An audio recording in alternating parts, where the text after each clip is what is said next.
Hello everyone, welcome back to my channel, That Model Railway Guy, for another exciting review video today. This is one I've really been looking forward to. It's Hornby's brand new model of Locomotion No.1. Yes, taking things right back to the birth of railways today, and straight away you can see that this loco is not your typical steam engine. We'll dive into that in a moment, but before we get started, please do subscribe to the channel if you haven't already. It really does help out, and of course there's loads of model railway videos for you to check out, with plenty more on the way as well. With that said though, let's take a look at the specs for this rather interesting model. So, Locomotion No.1 was announced back in January of 2024 and subsequently arrived in December of the same year, so a really great turnaround from Hornby there. They have a few variations of this model available now, including a club exclusive and a 200th Railway Celebration version that was recently revealed too, but today we'll just be looking at the standard version that was announced as part of the main range in 2024. The model itself features a Next 18 decoder socket and a pre-fitted speaker, although before you ask, it is too small to fit the HM7000 decoders, and Hornby have no plans to create a sound project for this loco either. The RRP for this model was £184.99, which translated to about £166 at the retailers. So quite a bit for a small model, but we do have to appreciate that this is very much a special loco that comes with its own challenges, so I don't think that's too unreasonable, especially given that for most people this is going to be a Rule 1 purchase. Before we talk about the model, I do just want to comment on the packaging, as Hornby have once again done something a little bit different for this Era 1 style loco, much like they did with both Lion and Rocket. It's on the inside though that they've made the biggest change, with the model now being securely held in this little two-part hard plastic case. I know some people had some trouble with removing Rocket from the packaging considering just how delicate it was, and here it's great to see that Hornby have acknowledged that, especially with all that fine detail on top of Locomotion here, which in itself could have just easily been damaged in transit. This is a great way of protecting the model though, and it's super easy to remove it from the case, so it's already looking well thought out. Of course, it's not just the packaging that's different. You only need to glance at this model to realise Locomotion is not your conventional steam engine. While I believe the model depicted here is based off a new build preserved version, the original loco dates back to 1825, and as such doesn't have many of the classic features we've come to associate with a typical locomotive. Most notable is that incredibly intricate linkage on top of the boiler, which I've already mentioned, which is so unlike the traditional cylinders and connecting rods that we're used to today. Locomotion also doesn't have a livery so much, since the boiler barrel is clad mostly in wood. The effect Hornby have achieved here is really nice though, and it does give a decent impression of wood considering that this is moulded plastic. Speaking of the moulding, as well as the teak effect, you might just be able to see the wooden planks that have been modelled as well, which is a really nice touch. The Locomotion nameplate sits proudly on the side of the model. This looks like a separately fitted part, which is really nicely done and looks great in the green with the brass lettering. This part is so fine that I'm inclined to think it's an etched nameplate, which, if that is the case, is fantastic. The tender also has a similar wood finish to it as well, matching the main locomotive rather nicely, and yes, showing off the early roots of this loco very well.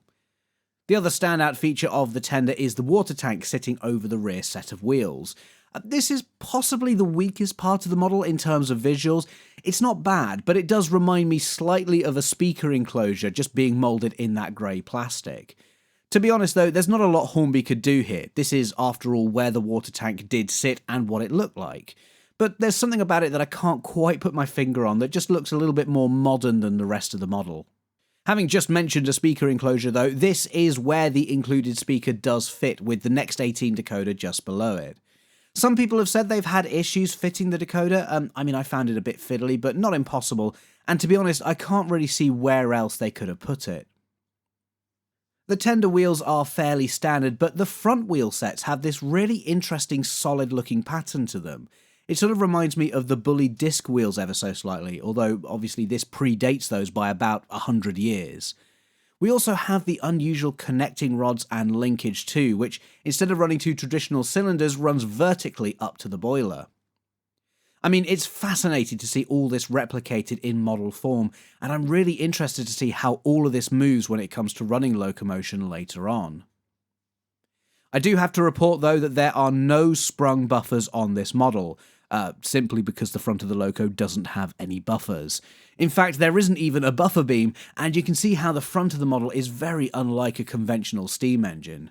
There's no smoke box door, and the chimney curves up out of the front, sharing a slight resemblance to Rocket in some ways. I do want to point out all the rivet detail and the plating you can see around this area that has been included too, both on the chimney itself and the front of the boiler barrel. This is really nice to see and shows that Hornby have put a lot of effort into this model. Behind the chimney, you might just miss it, but we actually have a really nice bell modelled here. The detail is really nice, as is the colour, and it's a lovely little touch that I suspect not everyone will notice on first glance. We have to talk about this linkage sat on top of the model though, because this is incredible. Now, you'd be forgiven for thinking all this is static, but in actual fact it is operational, as you'll see when we get the model running in a little bit. I mean, hats off to Hornby for this, because I can't imagine the amount of skill involved not only to design something like this, but also for the factories assembling it too in such a consistent way. Obviously, it's very delicate, but it is robust enough to move as it should, and the fact that they've managed to replicate this linkage in such a small scale without it looking overly chunky is incredibly impressive. In many ways, this is the standout feature of Locomotion, and considering that many people thought this wouldn't be possible in 00 gauge, Hornby have very much proved their doubters wrong, that is, assuming it all runs as it should later on. I do just want to quickly show you the opposite side of the model too, where we had this other moving part that comes down over the nameplate. Again, showing that Hornby have really paid attention to the detail here when they probably could have gotten away with this just being a static part. One interesting feature is the driver's seat, which is located up on top of the boiler, perilously close to all those moving parts. Obviously a health and safety nightmare these days, but I don't think that was much of a consideration back in the 1820s. Speaking of the driver though, we do get a set of period figures for this model included in the resealable detail bag.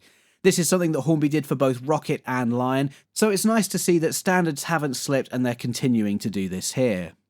The bag also contains a few different couplings to allow for connection to Hornby's Era 1 rolling stock, and also a magnetic coupling for Accurascale's Cauldron wagons too. Unfortunately, as you can see, my magnetic coupling arrived in pieces, so hopefully I'll be able to get a replacement for that. Interestingly though, the middle coupling here features a NEM fishtail, so you could theoretically run Locomotion with any NEM compatible rolling stock, which is a massive bonus. Back to the model itself though, instead of the usual cab configuration, Locomotion has a much more simple affair with a couple of tap valves and the firebox opening itself. Obviously, despite this being very simple, Hornby have replicated the detail really nicely, and again you can see there's plenty of rivets around this area too. The connection to the tender is just a drawbar with a set of wires crossing from one side to the other. I know some people found this arrangement very fiddly on Rocket, but I'm not really sure what else could be done here. The new style tender plug connection would be too big in my opinion, and while I appreciate the wires aren't ideal, they do have to transfer the power some way.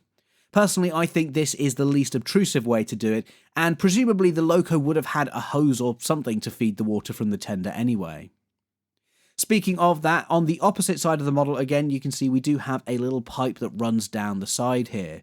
This is a really fine separately fitted part, which is really nice, and you can see the step just below it too. Around the back of the tender we do actually have some buffers here, though once again not sprung considering that these are sort of dumb buffers. We do also have this odd contraption on the rear which is an early form of tail light. Apparently this would have had a little fire lit in it to signify the Loco was running light engine, although this can be removed and replaced with the couplings in the detail bag. So that's an overview of Locomotion No.1, a really fantastic looking model from Hornby and really unlike anything else I've ever reviewed before. Where Rocket felt a bit more flashy and developed, Locomotion really shows off the roots of where the railways came from and has a bit more of a workhorse vibe in comparison. Of course, while the model looks fantastic, I am curious to see how well it runs, especially with all that complicated linkage. Is it all going to work seamlessly, or is it going to cause problems? Well, let's find out. So we have Locomotion No.1 on the rolling road. Let's turn up the power and see how well it runs. So the initial impression here is that the crawl is a bit jerky, which is a little bit disappointing considering that this model isn't exactly an express train and is most likely going to be run at the lower end of the spectrum. We do have to remember though that this isn't a particularly conventional model, and I imagine the gearing on this was a challenge in itself, so I can see why the crawl perhaps isn't the smoothest. However, once you turn the power up a little bit to a slow speed run, actually the model is nice and smooth.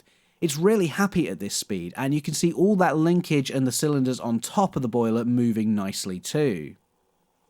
I mean, this is just incredible as far as I'm concerned. It's mesmerizing to watch, especially on the rolling road like this, where you can fully appreciate all the moving parts. I've actually got the model facing the opposite way from how I normally film this section because of that extra piece of the motion that comes down over the nameplate. Of course, just checking out the higher speeds, we can see that Locomotion performs nicely throughout the entire spectrum. Not that I'm ever likely to run it at this pace, given its top speed probably didn't even make it to double digits. But it is good to know that the model isn't going to dismantle itself if you do ever accidentally turn the controller all the way up. Slowing it back down again now, let's see how it does in reverse. Yeah, much the same with that crawl again. To be honest, though it would have been nice for this to stutter less, you're not going to be shunting with this model. Once you get it up to that slow running speed, it seems to be absolutely fine, and I think this is where most people are probably going to have the controller set when running this loco. I do want to quickly talk about the pickups on this model though, as we're so used to having all-wheel pickups on our models. That isn't the case for Locomotion though, as Hornby have opted for these springs which pick up from the axle. That means only one side of each wheel set is actually taking on power, meaning our pickups halve from 8 to 4. As frustrating as this is though, I do understand why they've gone for this solution, given how exposed all of the wheels are and how tricky it would be to hide conventional pickups. I suppose another option would have been to include a small stay-alive capacitor instead of the speaker. Not much use for analog users of course, but then you could argue that neither is the speaker. It is a minor point though, and you can see that the Loco is running fine on the rolling road, so it's not like it's cutting out or stalling constantly. How it will fare on the layout though, with ballast and points and all sorts of other things, is another story. So let's get over to Pitley and see what the situation is.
So you can see Locomotion is running really nicely, and I've got those Era 1 coaches just behind it to create a sort of preservation style train.